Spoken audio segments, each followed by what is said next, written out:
Hello again. You know how I said I was gonna go ahead and read again next weekend? Well, as luck would have it, I'm home alone yet again. So, that's 2 days in a row, meaning 2 days of fanfics in a row. I'm getting on a good clip here. So yeah, a few reminders before I start this up. Again, this is a part 2. Again, this will be part 2 of 3, as is stated in the opening sequence. My 100 subscriber goal, which I haven't addressed since like the first video.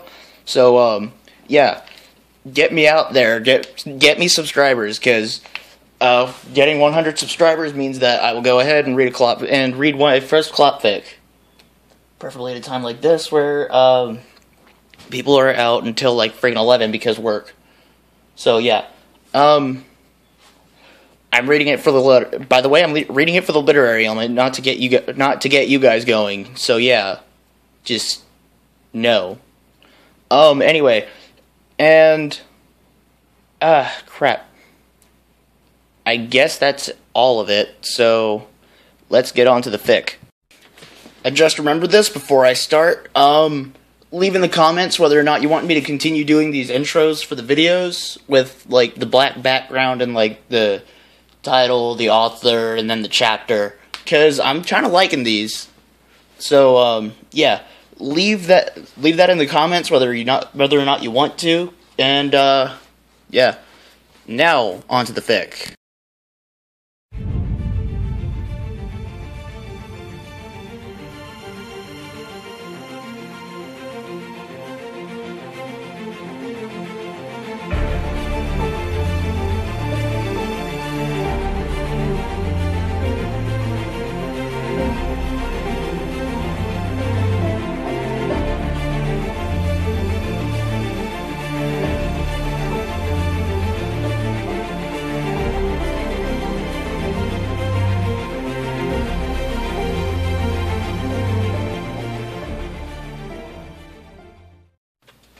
Fire, burn, fall, destroy, crush, conquer, greed, corruption, ambition. The select choice of words echoed through Sombra's head as he grit his teeth and covered his ears with his hopes as the verbal onslaught continued. It slowly sped up, and he breaks between each word, becoming invisible, until it was a single stream of noise that sounded like this. Nexosaur. Did you expect me to read that? Did you expect anyone to read that? No offense, sir, but, fuck that noise. No pun intended, by the way. But no, seriously, no offense, Nexosaur, but that is fucking gibberish. It eventually reached the point where it was going so fast, it zipped out of hearing, and Sombra uncovered himself, eyes full of rage. Every night, he told himself, every night I hear this voice, taunting me, telling me what to do what I cannot. I cannot take over the Empire. Powerful Fire Major not. If you do not save the Empire, then you will burn with it. And so what, he yelled to the voice. So what if I die doing what is right? Because you do not want to die. You do not want to suffer. Sombra opened his mouth, but he could not think of any words to counteract what had just been said.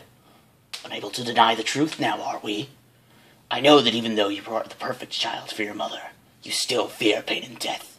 Why does it matter? Sombra asked. Because if you do not stop the Empire from falling, you will die, and you will suffer. Sombra found himself looking at a mirror image of himself. There was only one difference. The whites of his eyes glowed an unhealthy green, and his irises were a hellish red. What is this? He asked, stepping back cautiously. It is you. But what's wrong with my eyes? I'll give you a hint. It's either when the Empire falls, or when you save the Empire. Sombra stared at the face, considering which of the two choices was right. My eyes look terrible, he thought. This has to be me if the Empire falls. Sombra knew well to trust the voice, for it had spoken to him for many years, goading him onward towards the same goal every night. slowly turned from nightmares to just a normal dream. It has to be me if the Empire falls, Sombra said. It's me after the suffering and pain. Oh, so right you are. This is when you do nothing to save a failing capital. Sombra closed his eyes. He breathed deeply. How am I supposed to save the Empire? You've never told me that. Sombra's vision began to turn a white-gray as fog filled it. The voice spoke again, right into his ear. By taking it from its rulers. And the next day... What's up, nerd? Dregs asked as he approached Sombra, a look of mischief on his face. Not much, Sombra replied. That wasn't the right response, flank kisser. The Earth Pony responded, putting a hoof on Sombra's shoulder. You're scared of me, remember? I like to see my prey scream and holler. Sombra shrugged back his shoulders and slid Dregs' hoof off. What was that? He asked, staring Sombra straight in the eyes. That was me shrugging your hoof off. Get used to it. I'm not going to be your homework buddy anymore.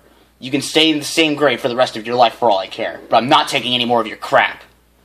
A red hoof flew forward, intent on hitting Sombra in the muzzle. It was stopped mid-flight by Sombra's horn, glowing a dark red as he froze the incoming attack. He stood to look Dregs in the eyes. I don't want to deal with you anymore. Got that? He asked. Dreg was not fazed by the magic, and used his other hoof. It was also caught by Sombra. I've got you in a very dangerous predicament, Dregs, Sombra told him. There was a crackling, and Dregs looked down to see fire, licking at where he would fall if Sombra let his magic go. No, he told the unicorn hastily. Don't do that! Ponies from across the schoolyard were gathering around as the fight continued, watching in horrified awe as it progressed. Why not? Sombra asked, his eyes flickering red. All the things you did to hurt me, like the fire I'm about to dump you in. You didn't hesitate to injure me. Why should I do the same to you? Sombra smiled as Dregs closed his eyes, obviously thinking. Thinking for yourself? Sombra said aloud. Oh, how far you've come. You no longer need me to think. Sombra! A yell came from behind him as he started to drop Dregs. And he started and dropped Dregs. The Earth Pony screeched in terror all the way down, and was surprised to find that when he reached the dirt, there was no fire, just hard rock. You missed Earth Pony. It's just Earth and then screeched. So, yeah. Mom? Sombra asked, turning his face to the speaker. He was hit across the face by a hoof. What was that? Sombra finally saw who spoke, as he thought it was his mother. He began, unsure of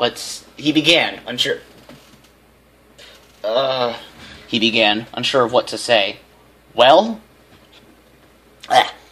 She demanded. Why were you assaulting him?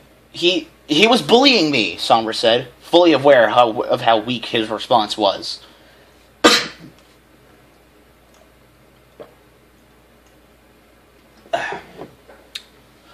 What? That's not an excuse. He's been bullying me for years. I've never had the courage to fight back. Fight back? That wasn't fighting back. It was a complete assault. Sombra hung his head as he thought about it. He's been hurting me for years. I decided that I was tired of it, and he deserved it back. And who are you to decide what justice should bring? You want the law, Sombra. Now you're going home so we can discuss this in greater detail. There was no argument, just his mother grabbing his foreleg and dragging him home. Sombra had been sitting at the table at home for nearly 20 minutes now, and all he had heard for this time was complaints. Complaints about the child he used to be, about how calm and civilized he had been. You never used to do anything bad, or...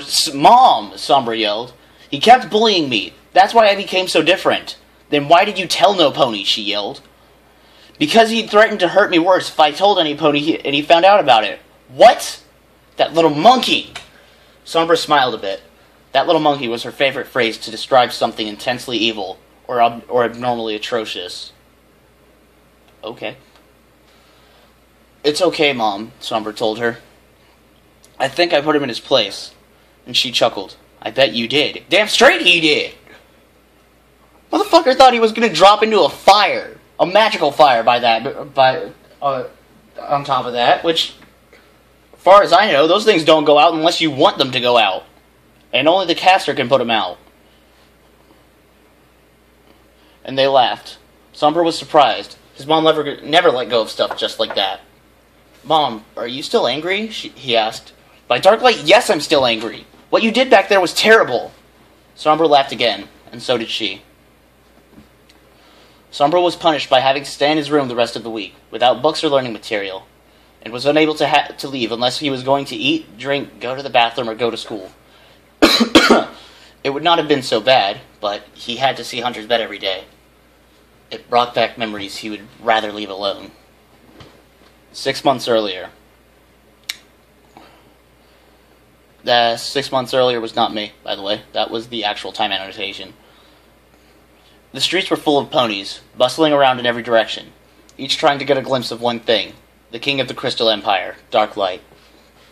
Sombra grabbed Hunter as he began to run forward. No, Hunter, he yelled. You can't just leave. Hunter tried to shake free of Sombra's telekinetic grip, but it was pointless. Sombra had improved greatly in his skills. But I want to see him, the little colt cried. You will, their mother replied, approaching and messing up his mane with a hoof. When? Hunter asked. Whenever we do, she replied. Hunter sighed and pouted as they pushed their way through the ever-growing crowd. Mom said hi to a few friends, but most of the walk was done with the sound of ponies bickering. And then they saw him through a small hole in the crowd. They ran into it and got a good view of the king. That's an interesting pastime, just kind of looking at the king. He had a body made fully out of green crystal, which twinkled brightly in the sun. His mane was a flowing mass of ocean green energy, crackling with electricity and sparks. His horn stuck out through this mass, and was the same color as his coat, but with a tip of snow white. His eyes were lightning yellow, with tinges of black near the irises. His cutie mark was a storm cloud of a dark gray, a lightning bolt shooting from it.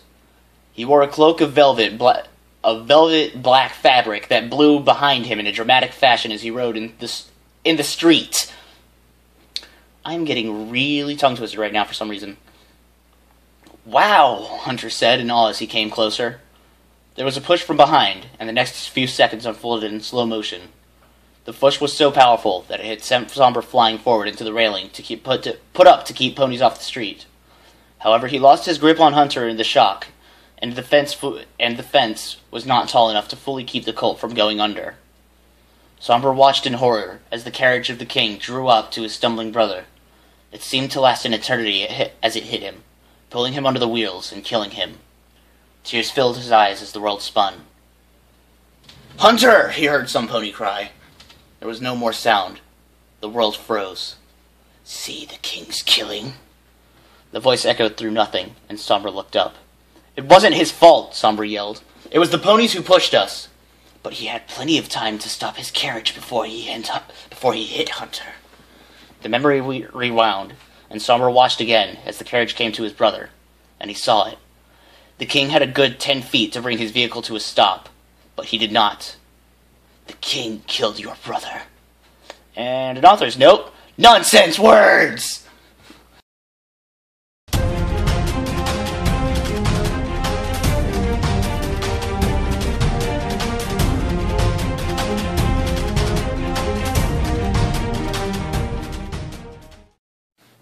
The days passed by in a wild haze as Sombra planned. He looked upon his papers, his mind racing to think of a foolproof plan. One to fulfill his destiny, his dreams the destiny his dreams had brought upon him, and save the empire from a failing monarchy. There we go.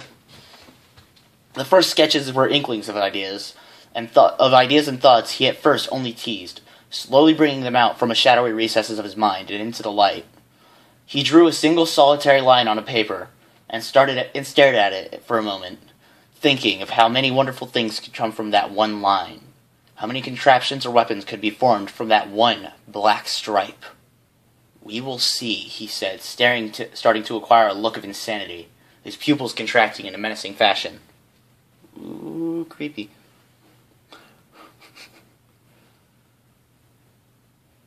However, instead of sketching, he began to write from that one ink. Rainbow, get the fuck out of the way! Thank you. Again, Pony Sprite. Yeah, follows your cursor around. She fucking jumps right in the middle of the goddamn reading. However, instead of sketching, he began to write from that one ink marking, building a plan that revolved around his own strengths and protected his weaknesses, and left him with something he felt was absolutely unstoppable. A smile slowly crept onto his lips, spreading until it was fit to burst. "Burn," he said, hardly noticing how close his voice sounded to the one that spoke in his dreams. "I will stop the burning. I will stop the fire. I will end the corruption and greed. I will get rid of it by claiming the Empire for myself. I will fix the Empire, and it will shine." Fire engulfed the piece of crystal that Sombra had brought from across the crystalline gorge, and it turned black as the flames licked at it. Experiment 13. Hypothesis.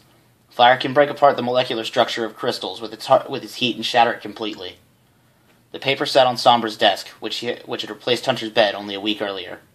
He smiled as the orange beast flickered brightly, and the crystal silently exploded, sending sharp shards out from the epicenter. Before they could become deadly projectiles, Sombra stopped them with his magic, freezing them in the air. He chuckled as he levitated a quill over to his paper and added the words, "Yes, it does." He dropped the collected spikes of crystal into a bin, sitting on his desk where dozens of other sparkling shards sat. "This is good," Sombra whispered. "This is very good." "Sombra!" he heard his mother call from outside of his room. "It's dinner time!" He quickly swept his work under his bed and left his room, heading to the kitchen. He was still grounded, so the time he spent in his room daily was not suspicious to his mother at all. To her, it was normal and expected. He was fearing the day when the punishment ended, however, and he was expected to go outside and socialize. "Hey, Mom," he said, sitting down at the table.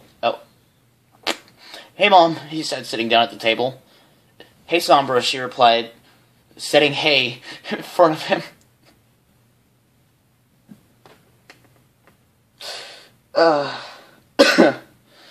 Yeah.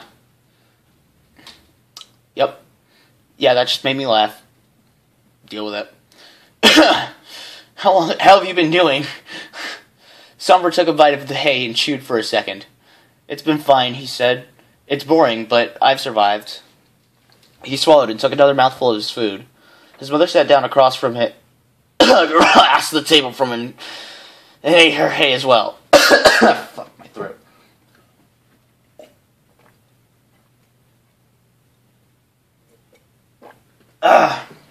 Much better. Okay, now where was I? "That's good to hear," she said between bites. "What have you been doing?" Sombra began at a total loss for words, his mind stammering to come up with a proper excuse. I've been thinking about some scientific stuff.